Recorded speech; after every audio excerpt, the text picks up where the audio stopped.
messieurs, bonjour et ravi de vous retrouver dans cette nouvelle édition de Indice, votre fenêtre sur le monde de l'économie égyptienne, votre fenêtre sur les grands indices qui sont réalisés par l'Égypte durant les derniers jours. Justement, aujourd'hui, nous avons une question principale dans le classement des pays les plus endettés pendant 2025. Où se situe donc l'Égypte? Donc cette question va être bien sûr posée pendant cette édition, mais aussi nous allons savoir ensemble quels sont les éléments, les gros éléments qui ont amélioré le classement de l'Égypte en ce qui concerne les dettes, comme par exemple le taux de change, le taux d'inflation, comme par exemple le taux de croissance de l'économie égyptienne, mais aussi on trouve que de plus en plus il y a, si je peux dire ces jours-ci, de nouveaux éléments qui ont accéléré l'amélioration de l'économie égyptienne, qui ont accéléré et qui ont haussé quand même la croissance de l'économie égyptienne, comme les exportations non pétrolières de l'Égypte vers l'étranger. Donc très rapidement, je dois vous proposer cette question qui a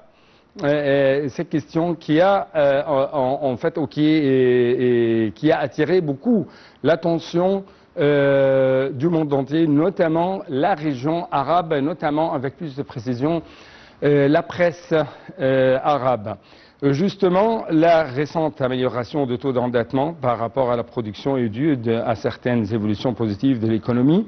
En termes de PIB, l'économie égyptienne devrait connaître une hausse de plus de 4,3% du PIB d'ici la fin 2025, ce qui élève le dénominateur de l'équation de ce qu'on appelle dette, production ou dette PIB, dette produit intérieur brut. Justement, l'un des facteurs les plus importants qui ont fait une grande différence au sein de cette équation, c'était bien sûr les programmes que présente l'Égypte actuellement en ce qui concerne les dettes, en ce qui concerne le fait de les transformer en des investissements directs vers l'économie égyptienne. Donc je crois que j'ai actuellement en ligne de la TV internationale l'un de nos invités qui va bien sûr nous répondre et nous donner plus d'explications en ce qui concerne ces questions. Bonjour monsieur. Oui, bonjour monsieur, merci beaucoup pour votre invitation. Merci beaucoup monsieur Hazem, vous êtes un expert, Hazem Assam, vous êtes un expert bien sûr de renommée internationale dans le domaine de l'économie, dans le domaine quand même de financement et j'aimerais bien sûr vous poser cette double question si je peux dire. D'après les rapports qui ont été justement proposé ces jours-ci, où se situe l'Égypte dans le classement général de dette pendant 2025. Et également, j'ai une autre question. Comment vous avez vu l'importance des programmes d'échange des dettes et des améliorations de taux d'échange qui jettent une ombre sur le classement? Donc, spécialement les programmes d'échange des dettes contre des investissements directs dans l'économie égyptienne. Je vous laisse le temps. Oui, donc moi, je suis tout à fait d'accord. D'abord, ça c'est une bonne idée. Au lieu de faire pression sur le budget de l'État et comment donc on va servir les intérêts de ces dettes et comment rembourser les dettes et les intervalles de temps. Alors moi, je pense que si on échange ces dettes contre des investissements étrangers qui viennent de l'Égypte, alors d'abord, premièrement, cela va faire tourner la roue de l'économie, va créer des opportunités d'emploi pour les Égyptiens en local. Donc, je pense que ça va vraiment améliorer et avoir un retour positif sur l'économie au lieu qu'on ne sait pas donc d'où on va trouver les ressources pour payer ces dettes et pour trouver donc les pays qui ont accepté qu'on rembourse ces dettes. Alors moi, je trouve que c'est une excellente idée d'échanger. Donc ça va certainement minimiser la pression sur le budget d'État. Oui.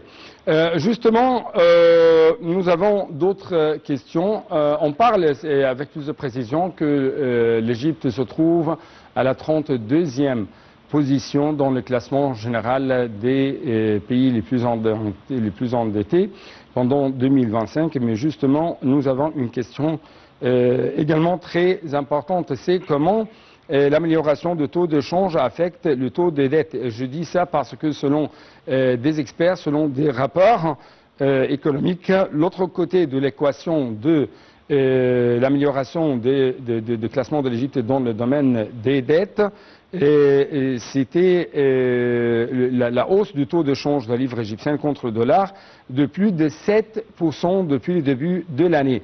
Donc, comment vous avez lu cette amélioration et cet indice qui a souligné l'amélioration de la performance de la livre égyptienne face au dollar?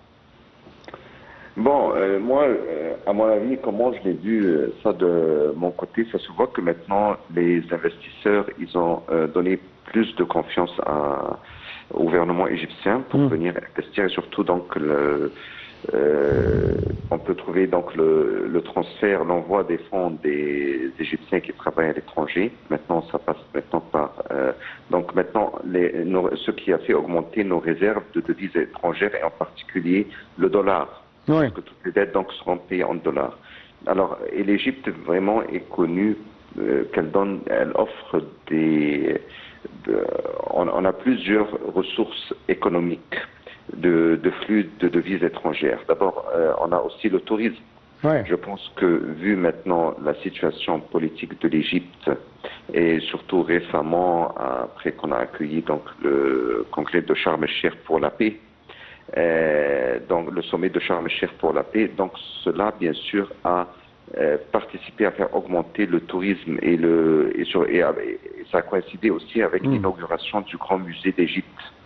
Le Grand Musée qui a été inauguré au début du mois de novembre, ça on peut trouver que maintenant, on peut dire, on touche le bois, maintenant la masse, de nombre de touristes a vachement augmenté en Égypte en ce moment, et ce qui fait rentrer beaucoup de devises étrangères et ça fait tourner la roue, non seulement que les gens qui travaillent en direct avec le tourisme, mais aussi même les gens qui travaillent d'une manière indirecte.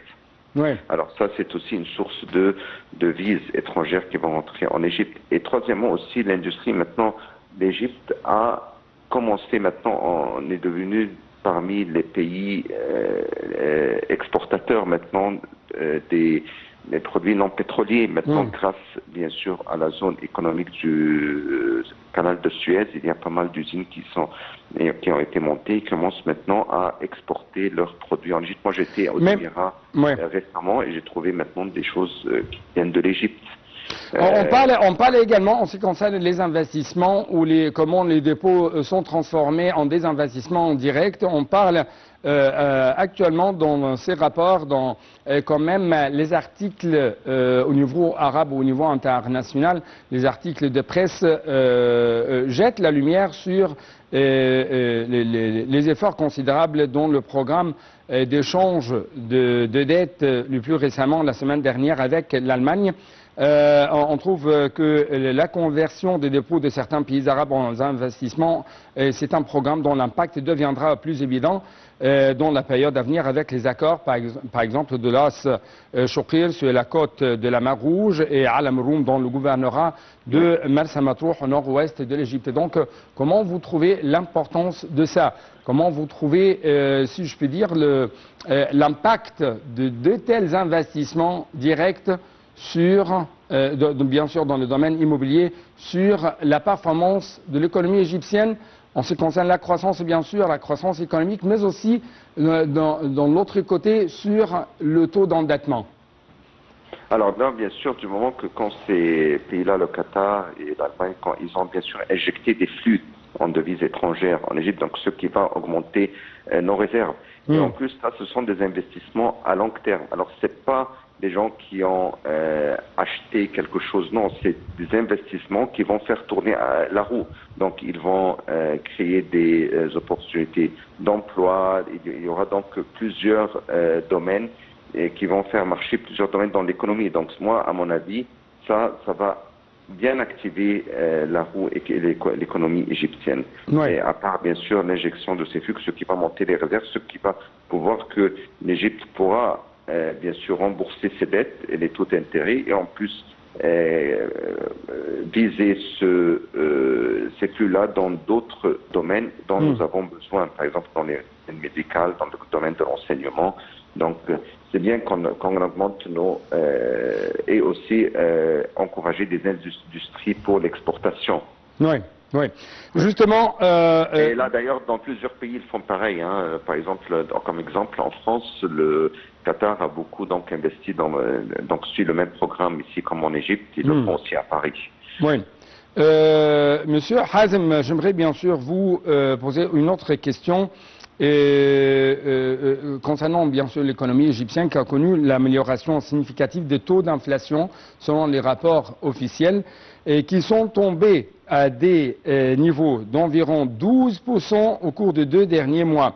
Cela a donné, selon des explications des experts et selon les rapports internationaux, cela a donné à la Banque centrale la possibilité de réduire le taux d'intérêt, de remplacer certaines dettes par le ministère des Finances. Donc, le fait d'arriver à un taux d'inflation de plus en plus réduit, et c'est la même chose, ou a un effet sur le taux d'intérêt, mais aussi ça a donné plus d'espace à la Banque centrale de gérer ce qu'on appelle le dossier des dettes. Comment vous avez vu de telles explications de la part de ces experts, de la part de ces rapports? Alors, moi, bien sûr, le fait que le taux d'intérêt bancaire a baissé, ce qui a fait baisser l'inflation. Et ça, parce qu'à un certain stade, on ne peut pas, par exemple, garder des taux d'intérêt si élevés qui sont montés à 25 ou 7%. D'ailleurs, parce que ça aussi, ça donne une grande pression à l'État de rembourser, parce que ça, c'est des dettes à l'État. Alors, et le fait, c'est à cause de l'inflation, parce que alors pourquoi les gens vont, et ça aussi, ça minimise les investissements externes et les PME d'investir. Alors pourquoi une petite entreprise va investir si on peut avoir un retour sur nos investissements de la banque et on est sans prendre aucun risque.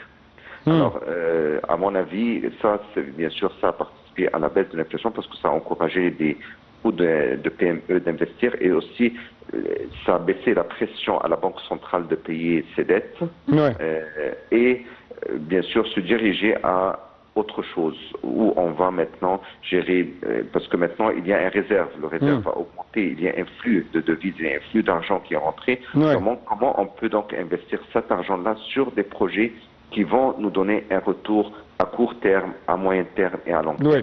On a trouvé un grand bond dans les exportations non pétrolières de l'Égypte en 10 mois. Elles ont augmenté de 19% pour atteindre 40,614 milliards de dollars. Comment ça a renforcé la position de l'Égypte dans le dossier de la dette? Alors bien sûr, ça a donné une bonne position bien avancée parce que maintenant on commence à devenir un pays exportateur et non pas seulement un pays importeur ou consommateur. Alors bien sûr, ça nous a donné donc une position meilleure dans la position des pays endettés pour l'Égypte.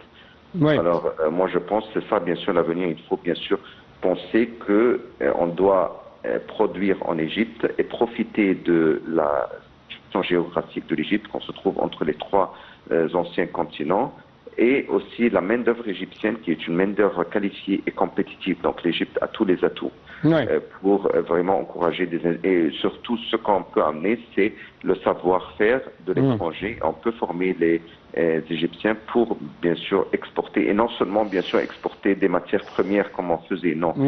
Des matières avec des valeurs ajoutées. Avec des valeurs ajoutées.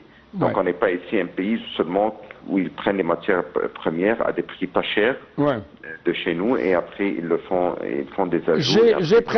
J'ai presque une 60 secondes, donc très rapidement, comment vous avez observé l'impact de la récente amélioration de la notation de crédit de l'Égypte par Standard & Poor's sur la réduction de taux d'endettement? Ma dernière question.